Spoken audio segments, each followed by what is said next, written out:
Welcome back. आज हम एक नया टॉपिक स्टार्ट करने जा रहे हैं जो कि आपके सिलेबस में अगर आप लोग देखोगे, एक टॉपिक इन्होंने लिखा है corporate restructuring, mergers, acquisition, consolidation and take over. अगर देखा जाए तो ये इन सिर्फ एक बहुत ही वास्ट चैप्टर जो होने वाला है कॉर्पोरेट रिस्ट्रक्चरिंग, जिसमें अंदर में मर्जर अपने आप में एक चैप्टर है, एमलगमेशन एक अपने आप में एक चैप्टर है, कंसोलिडेशन एक चैप्टर है। तो उसके बाद साथ साथ में इंटरनल रिकंस्ट्रक्शन एक टॉपिक है इसमें। तो ये बहुत ही ज्यादा है, बट कंसिडरिंग द फैक्ट कि आपका एक कम्पिटेटिव एग्जाम है और टोटल मार्क्स आई गेस 120, अगर मैं क्वेश्चंस बोलूंगा 120 के क्वेश्चंस अराउंड होंगे, तो उसमें ये इस एक टॉपिक से कितना पूछ सकते हैं मुझे नहीं लगता ज्यादा पूछेंगे। तो ज्यादा एफर्ट देना भी इस कंटेक्स्ट में सही नहीं है कि हम इसको बहुत डेप्थ में पढ़े जैसे ये एग्जाम्स में आता है academically. But keeping in view के सिलेबस में रखा गया है तो हमें इसको कवर करना पड़ेगा। तो I will try to maintain a balance between जो इसमें कंटेंट है वाई वाई के जो सिलेबस में इसका वेटेज है। अदरवाइज ये बहुत बड़े टॉपिक्स है। नॉर्मल सीए में जब हम पढ़ते हैं इन्हीं चार टॉपिक्स को कम से कम 2 महीने लगते हैं पढ़ाने में, तो उतना डेप्थ में हम नहीं जाएंगे। तो एग्जाम पॉइंट ऑफ व्यू से मैं आपको इसकी बेस बनाने की कोशिश करूंगा आज के लेक्चर में। अगर मैं इसके एक पार्ट को, सिलेबस के एक पार्ट को एक नाम दूंगा, reconstruction, reconstruction of A company. Construction का मतलब क्या होता है? कंस्ट्रक्शन का मतलब क्या होता है? सर बनाना नए सिरे से। रिकंस्ट्रक्शन का मतलब क्या होता है? सही बोल रहे हो, कंस्ट्रक्शन का मतलब बनाना होता है। रिकंस्ट्रक्शन का मतलब क्या होता है? दोबारा से बनाना। मतलब जी सर। लिटरल सेंस होता है दोबारा से बनाना।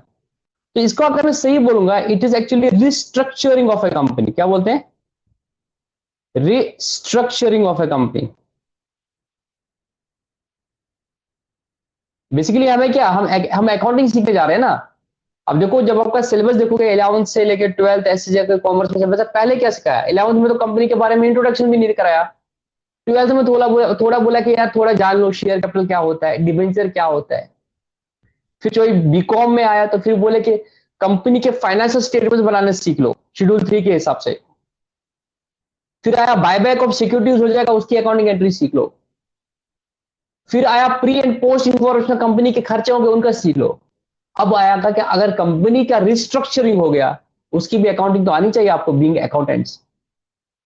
एंड एकेडमिक्स में आपको ये नॉलेज होनी चाहिए कल को आपको अगर बच्चों को पढ़ाना है, जिनको आपको ट्रेन करना है, क्योंकि बिजनेस जो है उसमें सिर्फ सोल प्रोप्राइटर नहीं है, उसमें सिर्फ पार्टनरशिप नहीं है, उसमें कंपनीज भी है। तो आपको कंपनीज की भी अकाउंटिंग आनी चाहिए। और कंपनी ऐसा नहीं कंपनी बना दी तो छोड़ दी, आए दिन ऐसा होता जाता है, उस कंपनी को उस कंपनी ने टेक ओवर कर दिया, इस कंपनी का डिमर्जर हो गया, ऐसी चीजें आप सुनने में आ जाती है ना। तो इन सब की आप अकाउंटिंग कैसे करोगे?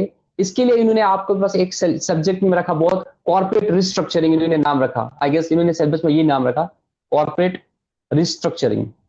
कॉर्पोरेट का मतलब कंपनीज होता है, इनका अगर रिस्ट्रक्चरिंग हो गया, वो कुछ भी हो सकता है, तो उनकी अकाउंटिंग आपको करनी आनी चाहिए। अब इसको मैं अगर रिस्ट्रक्चरिंग को बोलूंगा,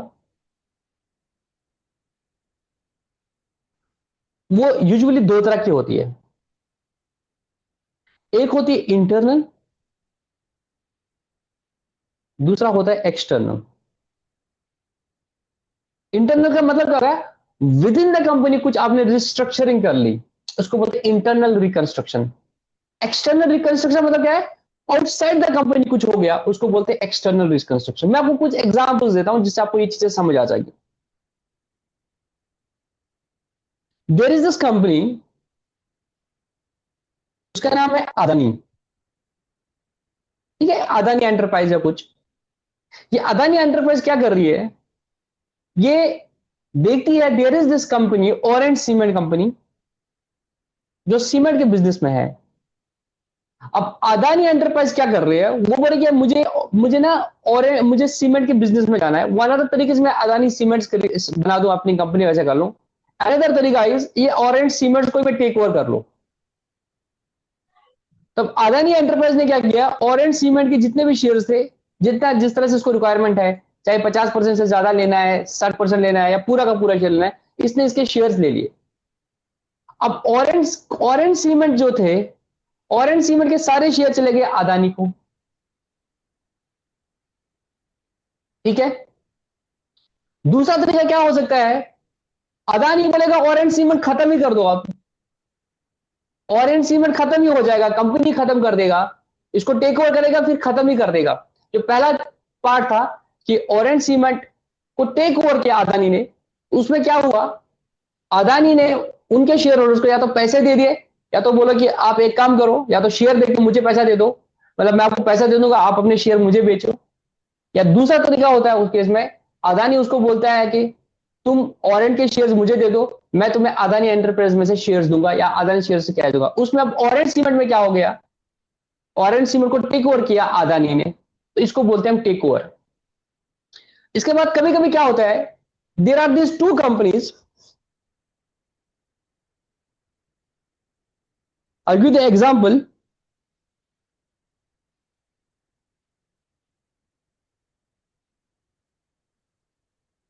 There was this company, Hotstar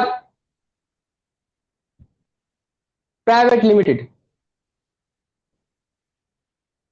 ठीक है, एक कंपनी थी Hotstar private limited. There was this another company, its name was Jio private limited. मैं जस्ट एग्जांपल दे रहा हूं। इन दोनों ने क्या किया कि यार हम एक दूसरे के कंपटीटर क्यों बन रहे हैं, आईपीएल की बिडिंग होती है, तू भी बिडिंग करता है, मैं भी बिडिंग करता हूं, प्राइस अब बहुत ज्यादा बढ़ जाता है, प्राइस उस बिडिंग का बीसीसीआई को फायदा होता है, हम मर्जर क्यों ना करें। तो इन दोनों ने आपस में मर्जर कर दिया, इन्होंने बनाया Jio Hotstar private limited. Just giving example. तो इसमें क्या हो गया, जियो और हॉटस्टार दोनों आपस में मिल गए, इनका क्या हो गया, मर्जर हो गया।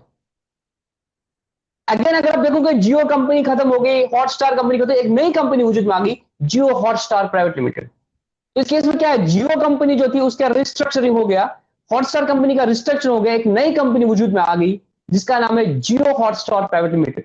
तो इट्स कॉल्ड एज मर्जर। तो अब इसमें एमलगमेशन हो गया, बट एमलगमेशन हो गया इन द नेचर ऑफ मर्जर, ये दोनों मिल गए। पहले केस में क्या था, ऑरेंज को अदानी ने टेक ओवर किया, ऑरेंज खत्म हो गया, ऑरेंज का वजूद ही खत्म हो गया। तो that's called amalgamation in the nature of purchase. I hope आप लोग रिकनेक्ट कर पा रहे हो कि मैं क्या बोलना चाहता हूं। पहले केस में ऑरेंज सीमेंट को टेक ओवर कर दिया अदानी ने, तो ऑरेंज का वजूद ही खत्म हो गया। आपने देखो there was company JK cements, उसको बाहर की किसी कंपनी ने टेक ओवर कर दिया और जेके सीमेंट ही खत्म हो गया। इस तरह से बहुत सारी कंपनीज है जिनको टेक ओवर कर दिया।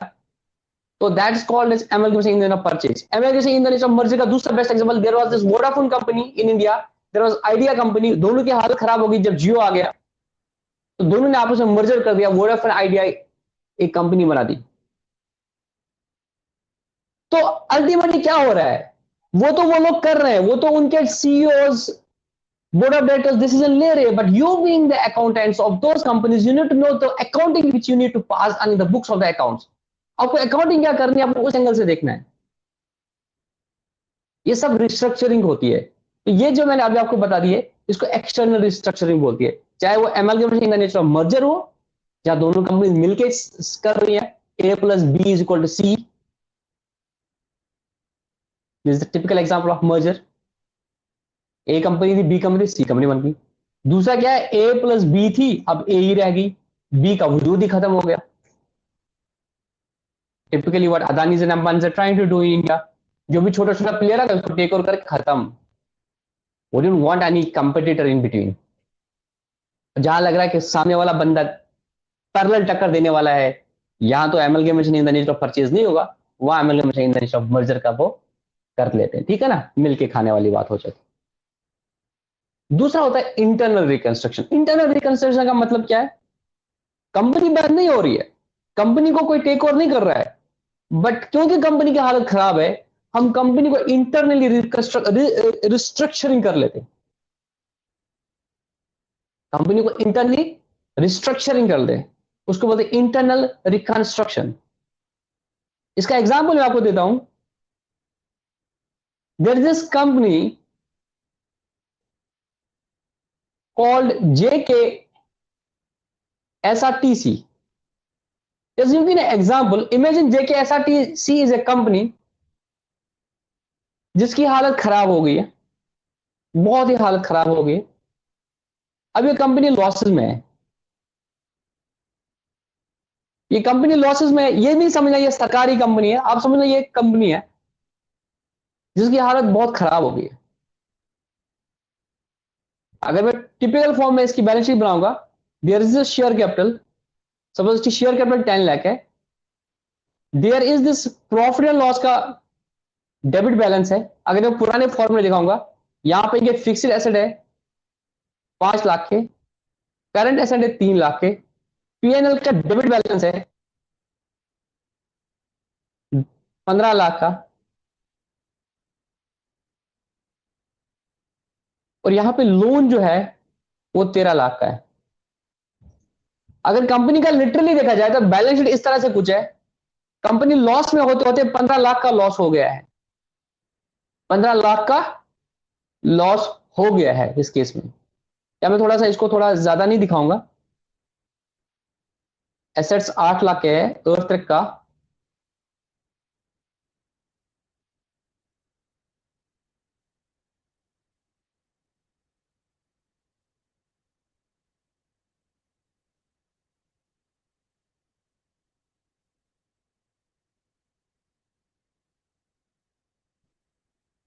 तो 11 लाख का है। तो ये इसकी पिक्चर है। अगर आप देखोगे कंपनी कंटिन्यूसली लॉसेस में जा रही है, क्योंकि कंपनी के पास क्या है ना, काम ही वैसा हो नहीं पा रहा है, और उसकी वजह से इसकी बैलेंस शीट जो है, आपको अप्रैल लिखा है 23 लाख के एसेट है, बट अगर देखोगे इसे टोटल एसेट जो है ना वो 12 लाख के हैं। इसके टोटल एसेट 12 लाख के हैं, और जबकि लोन ही इसका 13 लाख है। इट मीन इन लोगों का जो पैसा लगा था वो सब डूब गया है। अगर मैं देखूंगा शेयर होल्डर का पूरा 10 लाख भी डूब गया है, और इन लोन्स का भी 1 लाख रुपया डूब गया है। इस केस में कंपनी सर्वाइव नहीं कर पाएगी। जब ऐसी नौबत आती है, उसमें फिर एक तरीका है, अगर ये बोलेंगे कि लोन वाले बैंक वाले कि भाई हमारा पैसा दे दो, उस केस में क्या हो सकता है कि बोलेंगे यार इसके फिक्स्ड एसेट बेच दो, इसको करंट एसेट बेचो। जब आप इन फिक्स्ड एसेट को करंट एसेट्स को बेचोगे, बसेस वसेस को बेचोगे, तो 12 लाख तो पूरा आएगा नहीं। वो बैलेंस में 12 लाख हो तो आपको 5 से 6 लाख के आएगा, 5 से 6 लाख के आपको इनमें आएगा जब आप इनको बेचने जाओगे। एक होता है एसेट बुक्स में कितने में दिख रहा है, दूसरा है कि जब इसको बेचने जाओगे उतना पैसा आएगा कि नहीं आएगा। तो उस केस में लोग अगर बोलेंगे कि यार कंपनी तो नहीं चल रही है, बहुत नुकसान हो रहा है, तो क्या बोलोगे यार ये तो कंपनी बंद ही हो जाएगी। बंद हो जाएगी तो इनको तो 13 लाख पूरा का पूरा डूब जाएगा, इनका तो 10 लाख पूरा का पूरा ही डूब जाएगा। उस केस में कंपनी को रिवाइव करने के लिए एक कॉन्सेप्ट लाया जाता है जिसमें बोलते हैं कंपनी को रिकंस्ट्रक्ट करेंगे। तो उसमें क्या होगा, एक मीटिंग बुलाई जाएगी जिसमें ये शेयर होल्डर भी आएंगे, और जो आउटसाइडर्स है जिन्होंने लोन दिया है, जैसे बैंक है, वो भी आएंगे। आपके अगर क्रेडिटर्स है कुछ, वो भी आएंगे। तो इन सब का एक मीटिंग होता है। तो बात इस तरह से होती है, देखो भाई लोगों, अगर साथ नहीं दिया इस कंपनी का तो ये कंपनी पूरा डूब जाएगा, आपका पूरा पैसा डूब जाएगा। तो व्हाट दे डू बेसिकली, वो अपने कुछ राइट्स जो है उनको गिव अप करते हैं, अपने कुछ राइट्स जो है वो गिव अप करते हैं, और कंपनी को नए से खड़ा करने की कोशिश करते हैं। अगर हमारे किसी को हो जाएगा खुदा न खास्ता, कोई बंदा है वो कुछ काम कर रहा है और उसके दुकान में रातों रात आग लग गई, अगर उसको सोसाइटी उठाएगी नहीं, उसके भाई बंधु उठाएंगे नहीं उसके बिजनेस को, तो क्या होगा, वो बंदा डिप्रेशन में चला जाएगा, तो मर जाएगा। तो as a society, as human, हम क्या करते हैं, हम बोलते हैं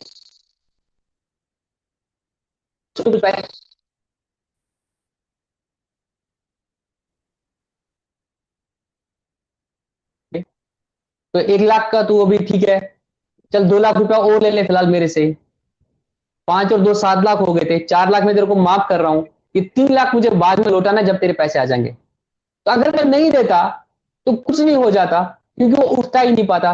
बट अगर मैंने उसको थोड़े पैसे दे दिए, और एज्यूम कि वो बंदा सही है, नेचुरल कैलेमिटी आ गई, घर वाले थोड़ा सपोर्ट करेंगे, तो इस तरीके से उम्मीद है कि वो बंदा, एक तो उसकी जान भी बचेगी, प्लस हम उसको थोड़ा और पैसा देंगे और वो कारोबार अपना स्टार्ट करेगा, अपने पाँव में खड़ा हो जाएगा।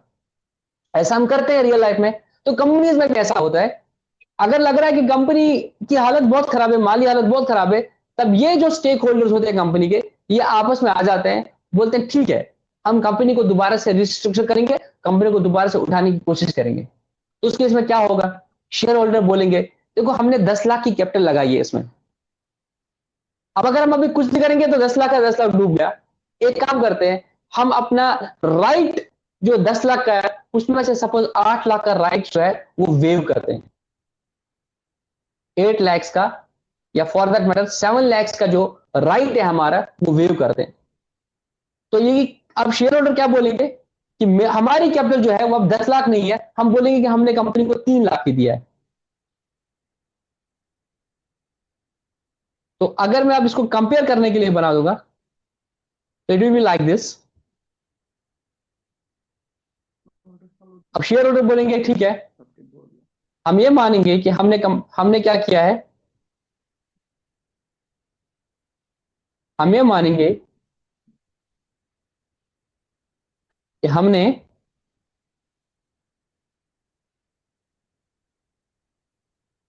कोई बच्चा ना मार्कर उसके साथ लिख रहा है प्लीज, जो मुझे लग रहा है किसी का मार्कर अपना ऑन किया है, वो लिख रहा है और उसकी वजह से मैं नहीं लिख पा रहा हूं। तो भाई या तो आप लिखो या तो मुझे लिखने दे दो।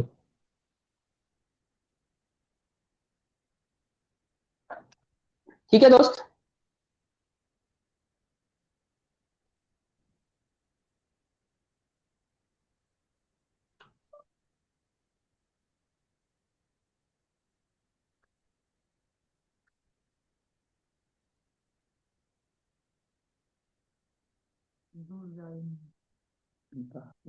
कोई लिख रहा है,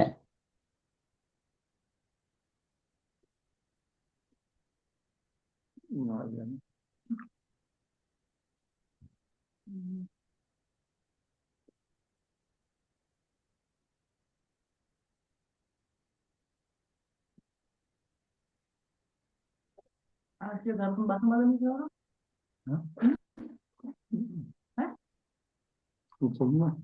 क्या क्या तुम देखो अब अगर बनाएंगे यहाँ पे शेयर कैपिटल पहले 10 लाख थी, अब उन्होंने अपना राइट वैल्यू कर दिया, अब उनके शेयर शेयर कैपिटल कितनी रही, 3 लाख की रह गई। 7 लाख का उनने क्या कर दिया, माफ कर दिया। ऐसे ही लोन वाले थे, बैंक वाले थे, उनका लोन था 13 लाख, तो उनने बोला कि ये 13 लाख की जगह हम क्या करेंगे, हम अपना लोन जो है वो कम करके 5 लाख माफ करेंगे आपको। तो उनका लोन कितना रहा, 8 लाख। तो आपकी पोजीशन क्या रहेगी, आपके एसेट आ गए 11 लाख के। और आपने देखा कि जो फिक्स मेरे ये तो 9 लाख ही नहीं है, ये तो इन्फ्लेटेड है। तो वहां से जो आपको फायदा हुआ, ये 7 लाख का आपको क्रेडिट हुआ, मैं उसकी एंट्री आपको दिखाऊंगा। आप समझ लो ये डब्बा है, ये डब्बा रखा, इस डब्बे में इन्होंने 7 लाख रुपया दे दिया, इन्होंने 8 13 - 8 5 लाख रुपया दे दिया। तो आपके पास इस डब्बे में कितना पैसा आया, 12 लाख। 12 लाख से सबसे पहले आपने क्या किया, जो आपका 11 लाख का लॉस था इसको राइट ऑफ कर दिया। तो आपने इस डब्बे से 12 लाख से उठा के अपना जो 11 लाख का लॉस था इसको राइट ऑफ कर दिया। और सपोज ये फिक्स्ड एसेट 9 लाख के थे बैलेंस शीट में, बट आपको पता है कि ये इतना तो फैच नहीं करेंगे क्योंकि इसमें कुछ गुडविल है, सपोज इंटेंजिबल है जो राइट ऑफ करना है। तो आपने बोला कि इसको फेयर वैल्यू पे लाएंगे, ये फेयर वैल्यू इसकी 8 लाख है। तो आपके बैलेंस शीट कैसे बनेगी, आपके फिक्स्ड एसेट बनेंगे 8 लाख और आपके करंट एसेट बनेंगे 3 लाख। अब मुझे बताओ दोनों में से कौन सी बैलेंस शीट कंपेरेटिवली सही लगी। सर सेकंड वाली सही लग रही है, क्योंकि ये मैं इसमें 11 लाख पुराना ही लॉस था, ये पूरा खत्म हो गया और अब वो लॉस पूरा खत्म हो गया, एसेट सही वैल्यू पे आ गई। तो this shows the true picture, जबकि ये ट्रू पिक्चर नहीं दिखा रही थी, बिकॉज ये लॉस की वजह से आपको लग रहा था आपके एसेट्स 23 लाख के, जबकि आपके एसेट्स रियली में 23 लाख के नहीं थे और ये लॉस एक्यूमुलेट होते जा रहे थे। तो ये बिजनेस सही से नहीं चलता। तो अब ये से जब पोजीशन होगी तो अब इतना पता कंपनी की लायबिलिटी जो कम है, अब पहले 13 लाख पे इंटरेस्ट देना पड़ रहा था, उसी की हालत खराब होती थी। अब इंटरेस्ट 13 लाख पे नहीं 8 लाख पे देना पड़ रहा है। तो उसपे क्या होगा कि आप इंटरेस्ट का पैसा थोड़ा सा और बचा सकते हो, अपना प्रॉफिट हो सकते हो। थोड़ा सा इस केस में कभी कभी क्या होता है, शेयर होल्डर फिर नया पैसा देते हैं, लोन वाले कुछ नया पैसा और देते हैं। तो सपोज इसमें अब क्या हो गया, शेयर होल्डर ने 2 लाख का पैसा और लगा दिया, तो तो अब क्या हो जाएगा, शेयर कैपिटल 5 लाख हो जाएगी, यहाँ पे आपको कैश और आएगा 2 लाख। सपोज ये आपको बोलेगा चलो हम आपको इंटरेस्ट फ्री लोन और देंगे 3 लाख का, तो 8 + 3 ये फिर 11 लाख का देंगे, और आपके पास कैश आएगा 5 लाख। तो जब इन्होंने थोड़ा और पैसा दे दिया तो इससे आप क्या होगा, अब आपके पास और पैसा आएगा, अब आप काम कर पाओगे। और कुछ लोन उन्होंने माफ कर दिया अपना, जिसकी वजह से आपकी liability towards paying of the interest, आपकी liability in the sense of paying dividend, वो कम हो जाएगा और कंपनी रिवाइव होने का चांस होता है। क्या आपको मोटा मोटी आइडिया मिल गया इंटरनल रिकंस्ट्रक्शन में क्या होता है? यस और नो? Yes sir. थोड़ा आइडिया मिल गया?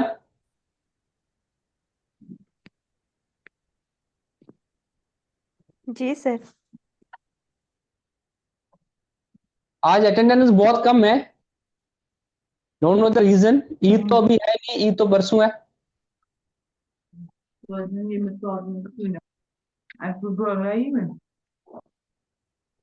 चलो, надо его कंस्ट्रक्शन जो होती है वो दो तरह की होती है, एक होती है इंटरनल रिकंस्ट्रक्शन, दूसरा होता है एक्सटर्नल रिकंस्ट्रक्शन। एक्सटर्नल रिकंस्ट्रक्शन मैंने आपको बोला उसका एमलगेमेशन बोलते हैं, चाहे amalgamation in the nature of purchase हो, amalgamation in the nature of merger हो। कंसोलिडेशन फिर दूसरा वाला बात आता है कि जो कंपनी अब टेक ओवर करती है, अब उसने सपोज अगर अलग से वो शेयर रखा है, कंपनी को खत्म नहीं किया है, शेयर्स में इन्वेस्ट कर दिया है उसकी कंपनी के, तो अब उसको उस कंपनी का एक आपका बैलेंस शीट बना ही बनाता है, प्लस कंसोलिडेटेड लेवल की एक बैलेंस शीट बनानी पड़ती है, वो मैं बाद में दिखाऊंगा। पहले हम रिकंस्ट्रक्शन पे फोकस करेंगे। But this all is part of the corporate restructuring, चाहे वो फिर एमलगेमेशन हो इन the nature of purchase, in the nature of merger. In the purchase को ही हम टेक ओवर बोलते हैं, मर्जर है, एंड देन इंटरनल रिकंस्ट्रक्शन। ठीक है, अब इंटरनल रिकंस्ट्रक्शन में क्या क्या हो सकता है? सरेंडर ऑफ शेयर्स हो सकता है कि शेयर होल्डर बोलेंगे कि यार हम अपना शेयर माफी कर लेते हैं, यार ले लो, हमें चाहिए नहीं इतना, ताकि एटलीस्ट जो बचे कंपनी थोड़ा तो उसी से तो कंपनी बच जाएगी, नहीं तो पूरा डूब जाएगा। कंप्रोमाइज अरेंजमेंट में यही होता है कि जो बैंक वाले होते हैं वो बोलते हैं ठीक है यार ऐसा करते हैं कि इतना लोन हम आपका माफ कर लेते हैं। Reduction of share capital it's like more और less like surrender of shares, जिसमें क्या होता है शेयर होल्डर्स अपना जो शेयर कैपिटल है वो कम कर लेते हैं। Variation of share holders right, इसमें क्या था, एग्जांपल मैं आपको देता हूं। अगर अभी तक हमने प्रेफरेंस शेयर्स इशू किए थे जिन पे हम 10% प्रेफरेंस शेयर का डिविडेंड देते थे, अब लग रहा है हालत खराब हो रही है कि 10% दे नहीं पा रहे, और शेयर होल्डर्स को भी बुलाया, वो बोल गए ठीक है यार देखो यार 10% प्रेफरेंस डिविडेंड जो हमने कमिट किया था हमें देने की हालत बहुत खराब हो रही है, ऐसा करो आप ये 10% वाले प्रेफरेंस शेयर वापस ले लो, हम आपको 4% या 5% या 6% वाले प्रेफरेंस शेयर्स देते हैं। तो उसमें क्या हो गया, जो शेयर होल्डर्स के एग्जिस्टिंग राइट्स थे उनमें वेरिएशन आ गया। Alteration of share capital is also part of reconstruction, हालांकि इससे कोई कंपनी की प्रॉफिटेबिलिटी में फर्क नहीं पड़ता है, बट यस कंपनी का जो शेयर मार्केट में लिस्टेड होता है उसमें फर्क पड़ता है। वो कैसे होता है वो भी होता है। There is this concept of alteration of share capital, जिसमें हमें पढ़ना है subdivision and consolidation of shares. आपको ऑल्टरेशन ऑफ शेयर कैपिटल ही पढ़ा देता हूं। देखो इसमें ये बहुत डिटेल में होता है, बट मैंने आपको बता दिया हमें एग्जाम में मद्देनजर रखना है, तो मैं उतना डिटेल में तो नहीं पढ़ाऊंगा इसको, ठीक है ना। और अगर मैं ये नोट्स भी आपके साथ शेयर करूंगा तब भी आपको इतना डिटेल में नहीं पढ़ना है, बिकॉज ये बहुत ही ज्यादा कंटेंट है, ठीक है। ऑल्टरेशन ऑफ शेयर कैपिटल, इसमें क्या होता है, दो चीजें होती है, एक होता है उसको बोलते हैं स्प्लिटिंग ऑफ शेयर्स, और दूसरा होता है कंसोलिडेशन ऑफ शेयर्स। क्या होता है कंसोलिडेशन? मैं I will give in a practical example of this. आपको पता है जेके बैंक जो शेयर था ना, जेके कंपनी जब इशू करते हैं मतलब स्टार्ट होती है तो कंपनी इशू शेयर्स, उसका शेयर का एक फेस वैल्यू होता है। क्या होता है? फेस वैल्यू होता है। Yes sir, yes sir. JK bank ने 1 लाख शेयर इशू कर दिए ऑफ ₹10, क्या किए, ऑफ ₹10 ईच। तो उसका कैपिटल कितना बना, 10 लाख। तो 10 रुपए का शेयर दिया, सपोज मैंने इसके 1000 शेयर लिए, तो मैंने कंपनी को कितना दिया होगा, 1000 × 10 10,000 दिया होगा। कंपनी ने अपने बुक्स में क्या एंट्री की होगी, बैंक अकाउंट डेबिट तो शेयर कैपिटल अकाउंट 10,000, ये कंपनी ने अपनी बुक्स में एंट्री कर ली थी, ठीक है। अब ये 10 रुपए का शेयर जो होता है, जब ये लिस्ट होता है शेयर मार्केट पे, तो इसको क्या होता है, शेयर मार्केट का आपको थोड़ा थोड़ा आइडिया होगा बीइंग कॉमर्स के बच्चे, तो उसमें क्या होता है कि शेयर बिकता है मार्केट में। तो अब 1938 में जेके बैंक ने शेयर इशू किया था 10 रुपए का, अब बढ़ते बढ़ते बढ़ते बढ़ते बढ़ते बढ़ते 2013-14 में ये शेयर जो है वो 1600 रुपीज का हो गया है। एक शेयर जो 10 रुपए का था वो बढ़ते बढ़ते कितना हो गया, 1600 रुपीज का हो गया। समझ आ रही है बात? समझ आ रही है यस बात? सर। और सर अब इसमें क्या हो रहा है, जब जेके बैंक का शेयर स्टॉक मार्केट पे लिस्टेड है, अगर एक शेयर 16 रुपए का हो गया, अगर एक शेयर 16 रुपए का ले गया, तो मेरे को अगर 100 शेयर खरीदने हैं, अगर मैं बोलूंगा मैं जेके बैंक के 100 शेयर खरीदूंगा, तो मेरे को कितना पैसा का जरूरत है?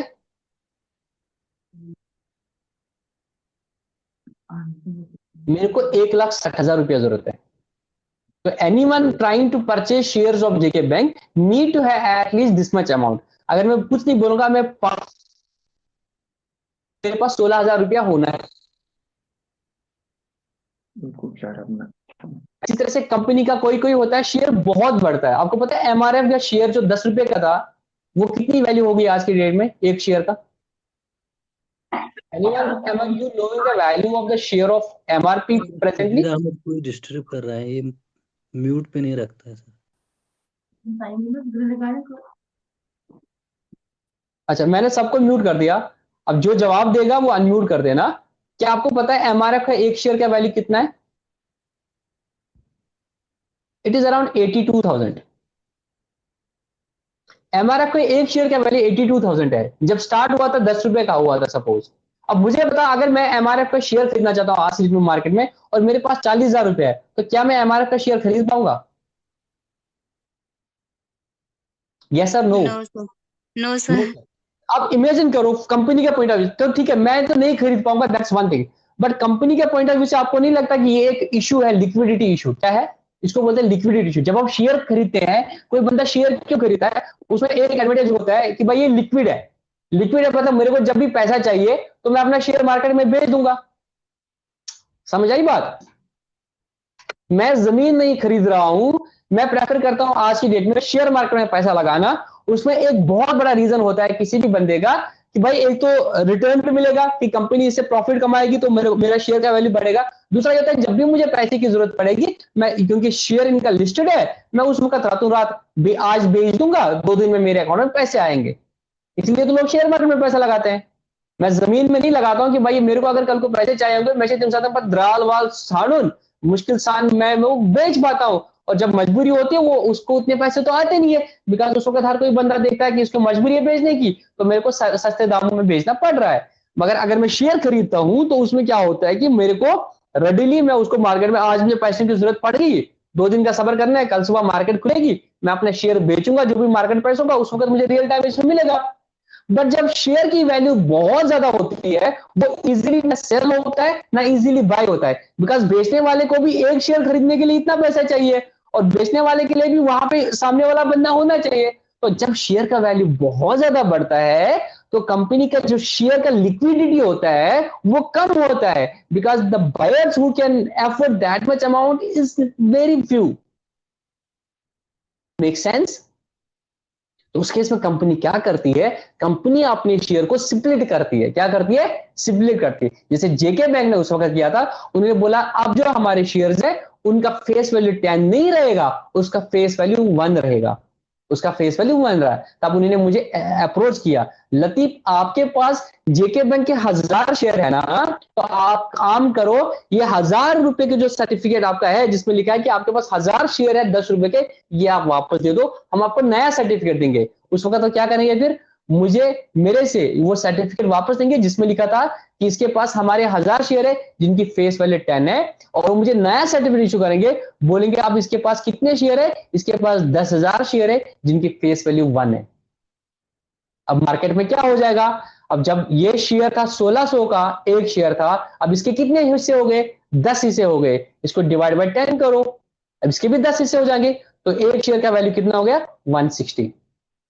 अब तो पॉसिबिलिटी है ना, अगर 160 इसका वैल्यू है, अब इसकी क्या हो जाएगी, लिक्विडिटी बढ़ जाएगी। अगर कल को ये डिसाइड करेंगे, क्या नाम है इनका, एमआरएफ वाले, कि हम भी करेंगे इसको स्प्लिट 82 डिवाइडेड बाय 10, तो अब क्या हो जाएगा, 8200 एक शेयर का वैल्यू होगा। अब जिसके पास 20,000 भी है, 30,000 भी है, वो भी एमआरएफ का शेयर खरीद सकता है।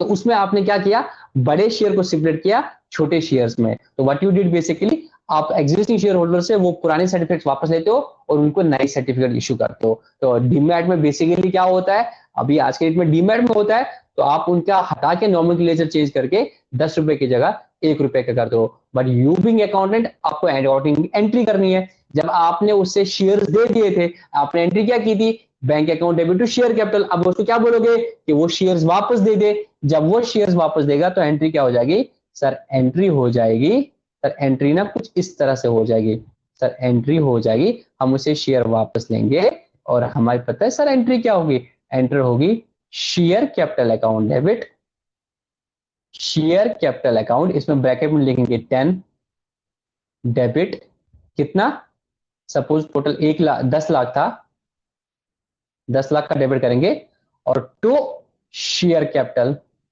अब नई शेयर इशू करेंगे जिसको ब्रैकेट में लिखेंगे 1 rupees account credit 10 lakh.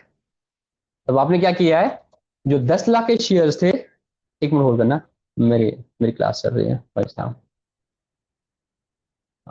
It will be around 3:30।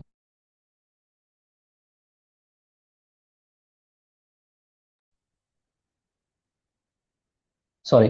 तो अब क्या हो गया, इन्होंने क्या किया, 10 रुपए के शेयर्स का कोई कैपिटल था उसको खत्म करके 1 रुपए के शेयर्स जो कर दे। अब लेंगे बीइंग, अब क्या किया इन्होंने, अब टोटल क्या था 1 लाख थे, अब 10 lakh shares, being 10 lakh shares of rupees 1 each issued against 10,000 shares of rupees 10 each। आपने क्या किया, 10 लाख शेयर अब इशू कर दिए instead of 1 lakh shares of rupees 10 each. क्या आपको शेयर स्प्लिट का कॉन्सेप्ट समझ आया, क्या आपको ये लॉजिकली समझ आया? Yes sir. ठीक है। अब इसका उल्टा क्या है, इसका उल्टा क्या है सर, इसका उल्टा है कंसोलिडेशन। क्या है, consolidation. Imagine there was this company,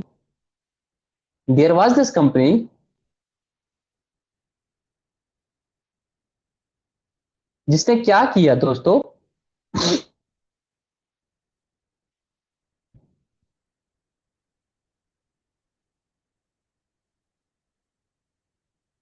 okay, I need to rub it, okay, there was this company, उसका एक शेयर था 10 रुपए का, क्या था, फेस वैल्यू थी 10 रुपीज।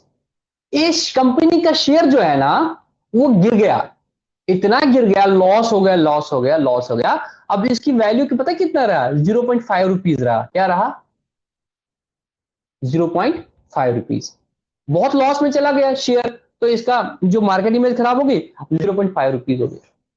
एक केस में भी क्या होता है, जब आपका शेयर का प्राइस बहुत कम होता है तो लोगों को आपके शेयर में इंटरेस्ट खत्म हो जाता है, यार ये अठानी का शेयर है यार, क्या ही कंपनी होगी। उसमें केस में आप क्या करते हो, कंसोलिडेशन कर रहे हो। आप उनको बोलते हो कि आपके पास जो फेस वैल्यू 10-10 रुपए का शेयर है ना, इसको वापस दे दो, हम आपको इसके बदले क्या करेंगे, 100 रुपए का शेयर देंगे। तो अगर आपका वैल्यू 10,000 शेयर थे मेरे पास, 10 रुपीज की, कितना था, 1 लाख, तो मुझे बोलेंगे शेयर कैपिटल वापस दे दो, हम इसको नए शेयर देंगे। अब वो क्या करेंगे, डिवाइड बाय 100, 100 का शेयर मुझे देंगे, और कितना होगा, आप मुझे वो 1000 शेयर देंगे। तो इस केस में भी एंट्री सेम होगी। एंट्री क्या हो जाएगी, equity share capital account debit. अब इस केस में क्या हुआ, 10 रुपए का वापस आया, ठीक है, 10 रुपए का शेयर उन्होंने वापस दे दिया, और अब इश्यू कितना किया, इक्विटी शेयर कैपिटल ब्रैकेट में 100 is the face value, 1 lakh रुपया।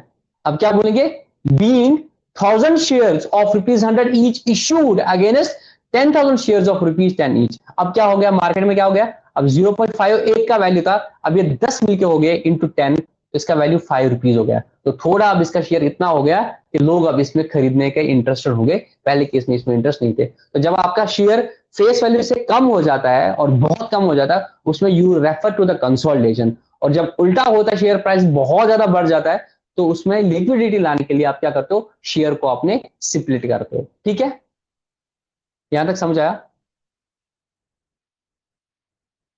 समझ आया? Yes, sir. Yes, sir.